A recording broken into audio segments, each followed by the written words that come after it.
வணக்கம் ஃப்ரெண்ட்ஸ். ஒரு 2-3 டேஸ் முன்னாடி ரெடில்ஸில் வந்து என்னோடய பைக் சர்வீஸ் பண்ணேன். அது ஒரு இன்வாய்ஸ் பில் காப்பி தான். அவங்க இஷ்டத்துக்கு அடிச்சு வச்சுக்கிறாங்க, அந்த சர்வீஸ் இந்த சர்வீஸுன்ட்டு. ஒன்று நோண்டி கேட்ட பிறகு ப்ராப்பரான பதில் வருது. ஓகேங்களா. இப்போ பார்த்தீங்கன்னா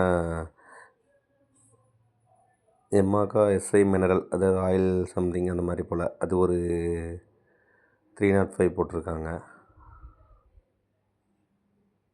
எல்லாம் சேர்த்து 361 வருது.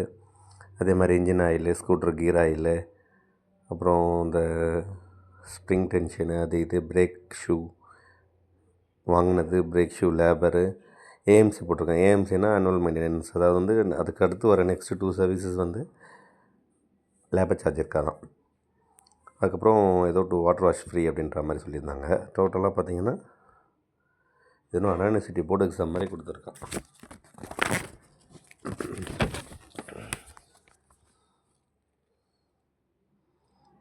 நெக்ஸ்ட்டு இது வந்து டோட்டல் அமௌண்ட் வந்து 2802. இதெல்லாம் லேபர் கிடையாது. லேபர் இல்லாமல் ஏஎம்சி ஒரு 700 ஏதோ சம்திங் போட்டிருக்கான். ஏஎம்சி போட்டதுனால வாட்டர் வாஷ்க்கெலாம் சார்ஜ் பண்ணல. அது இல்லாமல் அந்த ஏஎம்சி டாக்குமெண்ட்டில் நெக்ஸ்ட்டு 2 சர்வீஸ்க்கு லேபர் சார்ஜ் கிடையாது, 2 வாட்டர் வாஷ் ஃப்ரீன்ற மாதிரி கூப்பன் கொடுத்துருக்காங்க. இது ஏஎம்சி டாக்குமெண்ட்ஸு. சும்மா ஒரு ஃபார்மாலிட்டிக்கு. இதெல்லாம் எதுக்கு சொல்கிறேன்னா, நம்ம ஒருத்தர் ஓப்பனாக வந்துடுறாங்க, இது என்னது அது என்னதுன்னு தெரியாமல் வீட்டுக்கு வந்து அவ்வளோ கொடுத்துருமோ இவ்வளோ கொடுத்துருமோன்ற மாதிரி ஃபீல் பண்ணுறாங்கல்ல.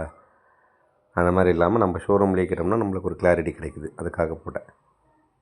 100 ரூபானா கூட நம்ம காசு தானே, அதுக்காக. ஓகே, பாய்.